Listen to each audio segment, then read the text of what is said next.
1편 사도세자. 영조는 왜 아들을 죽이려 했는가? 1762년 윤5월 한 아버지가 아들을 죽였습니다. 그것도 단칼에 베거나 독약을 먹인 것이 아니었습니다. 나무 상자에 가뒀습니다. 못을 박았습니다. 파리를 기다렸습니다. 누가 이런 일을 했을까요? 조선의 왕 영조였습니다. 어떻게 아버지가 아들에게 이런 일을 할 수 있었을까요? 왜 아무도 막지 않았을까요? 교과서는 말하지 않습니다. 역사책은 몇 줄로 넘어갑니다. 드라마는 눈물만 보여줍니다. 그런데 지금까지 아무도 말하지 않은 진짜 이유가 있습니다. 오늘 봉인된 기록이 그 봉인을 해제합니다. 끝까지 보십시오. 반드시 소름이 돋는 순간이 옵니다. 지금 바로 구독과 알림 설정. 단 하나의 봉인된 기록도 놓치지 않도록. 1장 영조와 사도세자 그 시작. 1724년 영조가 왕위에 올랐습니다. 그런데 이상한 일이 있었습니다. 누가 영조의 직위를 반기지 않았을까요? 조정 신하들의 절반이었습니다. 왜였을까요? 영조의 어머니 때문이었습니다. 무술이 출신 최씨, 왕의 어머니치고는 너무나 미천한 신분. 신하들은 수군댔습니다. 무술이의 아들이 왕이라니. 영조는 이 말을 평생 들었습니다. 평생 두려웠습니다. 어떻게 하면 이 약점을 덮을 수 있을까요? 답은 하나였습니다. 완벽한 후계자. 1735년 마침내 아들이 태어났습니다. 이름은 이선. 훗날 사도세자로 불리게 될 아이. 영조의 기쁨은 이루 말할 수 없었습니다. 아들이 태어난 지 불과 1년 만에 왕세자로 책봉했습니다. 왜 이토록 서둘렀을까요? 단순한 부정이었을까요? 아닙니다. 이 아들이 자신의 정통성을 증명해 줄 것이라 믿었습니다. 완벽한 아들, 완벽한 후계자, 완벽한 증거. 그런데 왜 이 완벽한 희망이 14년 후 가장 잔혹한 절망이 됐을까요? 이장 어긋나기 시작한 부자. 세자는 영리한 아이였습니다. 그를 빨리 깨쳤습니다. 무예에도 뛰어났습니다. 신하들이 칭찬했습니다. 그런데 영조는 달랐습니다. 왜 영조는 아들을 칭찬하지 않았을까요?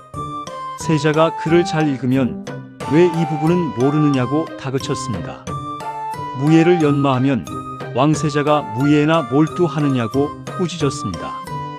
단 한 번도 칭찬이 없었습니다. 어떻게 된 일이었을까요? 영조에게 세자는 아들이기 전에 작품이었습니다. 자신의 정통성을 증명할 완벽한 작품. 조금이라도 흠이 보이면 용납할 수 없었습니다. 한중록은 기록합니다. 세자께서는 아바마마 앞에만 서면 온몸이 굳어버리셨다. 왜 아들이 아버지 앞에서 굳어야 했을까요? 두려움이었습니다. 그런데 이것이 단순한 부자 갈등이었을까요? 아닙니다. 세자 주변에 노론이 모여들기 시작했습니다. 영조가 가장 경계하는 세력이. 아버지의 눈에 아들이 점점 정적의 편으로 보이기 시작했습니다. 삼장 궁궐이라는 감옥. 누가 세자를 처음 무너뜨렸을까요? 외부의 적이 아니었습니다. 아버지였습니다. 세자의 하루는 어떻게 시작됐을까요? 새벽 4시. 아직 어둠이 가시지 않은 시간. 세자는 이미 일어나 있어야 했습니다. 세수를 마치고 옷을 갖춰 입고 글을 읽었습니다. 해가 뜨면 아버지에게 문안 인사를 드려야 했습니다. 그런데 이 문안 인사가 왜 세자에게 가장 두려운 시간이었을까요? 영조는 반드시 물었습니다. 오늘 무엇을 읽었느냐? 어제 배운 것을 외워보아라. 막히면 꾸짖음이 왔습니다. 잘 대답해도 더 어려운 질문이 왔습니다. 칭찬은 없었습니다. 단 한 번도. 왜 영조는 이랬을까요? 콤플렉스였습니다. 무수리의 아들이라는 평생의 상처. 아들만큼은 완벽해야 한다는 강박. 그런데 완벽하게 만들려 할수록 왜 아들은 더 빠르게 부서져 갔을까요? 궁궐은 세자에게 무엇이었을까요? 세상에서 가장 화려한 곳. 그러나 동시에 세상에서 가장 숨막히는 곳. 높은 담장 안에 모든 것이 갖춰져 있었지만 단 하나가 없었습니다. 숨 쉴 수 있는 공간이. 그 공간이 사라진 자리에 무엇이 들어왔을까요? 그것이 다음 이야기입니다.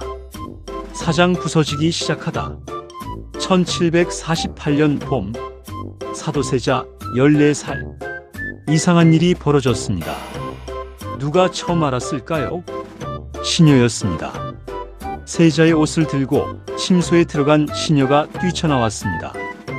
어떻게 된 일이었을까요?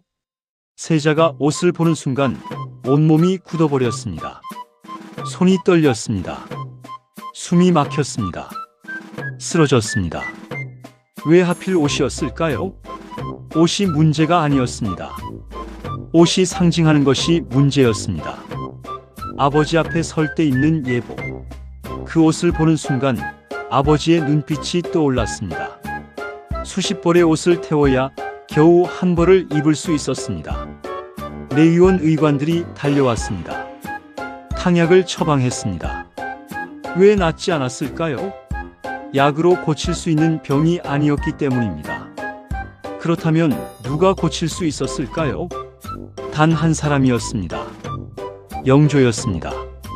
단 한 번만 따뜻한 말을 건넸다면, 단 한 번만 칭찬을 했다면.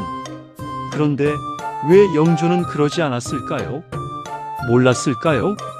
알면서도 외면했을까요? 기록은 침묵합니다. 그 침묵이 이 사건의 가장 깊은 곳에 있는 진실입니다. 그런데 더 충격적인 일이 기다리고 있었습니다. 오장 통제할 수 없는 것들. 억눌린 것은 반드시 터집니다. 누가 막을 수 있었을까요? 아무도 없었습니다. 세자의 분노는 어디로 향했을까요? 궁녀들이었습니다. 내관들이었습니다. 왜 하필 그들이었을까요? 유일하게 통제할 수 있는 존재들이었기 때문입니다. 이것이 광기였을까요? 아닙니다. 부서진 인간이 살아남으려는 마지막 몸부림이었습니다. 그런데 이 순간 누가 움직이기 시작했을까요? 노론이었습니다. 어떻게 움직였을까요? 세자의 폭력적 행동을 매일 영조에게 보고했습니다. 사실과 과장을 뒤섞어서. 왜 영조는 이 보고들을 막지 않았을까요? 여기서 소름 돋는 사실이 있습니다. 영조도 원했기 때문입니다. 1757년 영조의 첫 왕비 정성왕후가 세상을 떠났습니다. 세자의 마지막 보호막이 사라진 것이었습니다. 같은 해 15살의 정순왕후가 들어왔습니다. 노론의 핵심 가문 출신. 이제 모든 것이 갖춰졌습니다. 뒤주가 오고 있었습니다. 이것이 갑작스러운 사건이 아니었던 이유. 그것이 다음 장에서 밝혀집니다. 6장 영조의 숨겨진 계산. 1762년 윤호월 13일 영조가 세자를 불렀습니다. 그런데 이상했습니다. 누가 그 자리에 있었을까요? 칼을 든 호위병들이었습니다. 어떻게 된 상황이었을까요? 영조는 세자에게 자결을 명했습니다. 세자는 무릎을 꿇고 울었습니다. 아바마마, 한 번만 용서해 주십시오. 영조는 돌아보지 않았습니다. 왜였을까요? 그런데 여기서 충격적인 사실이 있습니다. 뒤주에 세자를 가두기 열흘 전, 영조는 무언가를 했습니다. 무엇이었을까요? 새손, 훗날 정조가 되는 10살 소년을 자신의 후계자로 미리 선언했습니다. 아들을 죽이기 전에 손자를 세운 것입니다. 왜였을까요? 미리 준비했기 때문입니다. 뒤주의 아들을 가두던 날 영조의 행동을 보십시오. 슬픔에 빠진 아버지였을까요? 아닙니다. 놀라울 만큼 침착하고 계획적이었습니다. 뒤주가 다치자마자 영조는 편전으로 돌아갔습니다. 신하들과 국정을 논의했습니다. 왜 그럴 수 있었을까요? 오래전부터 준비한 사람이었기 때문입니다. 그렇다면 영조는 처음부터 아들을 죽이려 했을까요? 아니면 어쩔 수 없이 선택했을까요? 그 답이 다음 장에 있습니다. 7장 사도세자의 진짜 죄목. 그렇다면 사도세자는 정말 아무 잘못이 없었을까요? 역사를 공정하게 보려면 반대편의 기록도 읽어야 합니다. 영조실록과 승정원일기는 사도세자의 행동을 상세히 기록했습니다. 세자는 무엇을 했을까요? 궁 밖을 무단으로 이탈했습니다. 신분을 숨기고 한양 거리를 활보했습니다. 여러 명의 사람을 직접 죽였습니다. 이것이 사실이라면 단순히 억울한 희생자로만 볼 수 없습니다. 그런데 여기서 이상한 점이 있습니다. 누가 이 기록을 썼을까요? 노론이 장악한 사관들이었습니다. 어떻게 썼을까요? 사도세자가 죽은 후에 대거 추가됐습니다. 왜 살아있을 때는 이 기록이 없었을까요? 역사학계는 말합니다. 승자가 역사를 씁니다. 사도세자가 죽은 후 권력을 잡은 노론 세력이 자신들에게 유리하게 기록을 정리했을 가능성, 그것을 배제할 수 없습니다. 그렇다면 진짜 기록은 어디에 있을까요? 아직도 열리지 않은 규장각 깊숙한 곳에 있을지도 모릅니다. 정조가 봉인한 문서들. 왜 정조는 아버지의 진실을 봉인했을까요? 그 답이 마지막 장에 있습니다. 8장 역사가 봉인한 최후의 진실. 1762년 윤 5월 21일 뒤주 속에서 8일을 버틴 사도세자가 숨을 거뒀습니다. 28이었습니다. 영조는 그제야 통곡했습니다. 그런데 누가 그 눈물을 믿었을까요? 아무도 없었습니다. 사도세자의 죽음을 둘러싼 진실은 무엇일까요? 역사는 세 가지로 나뉩니다. 첫째, 비극적 부자 갈등설.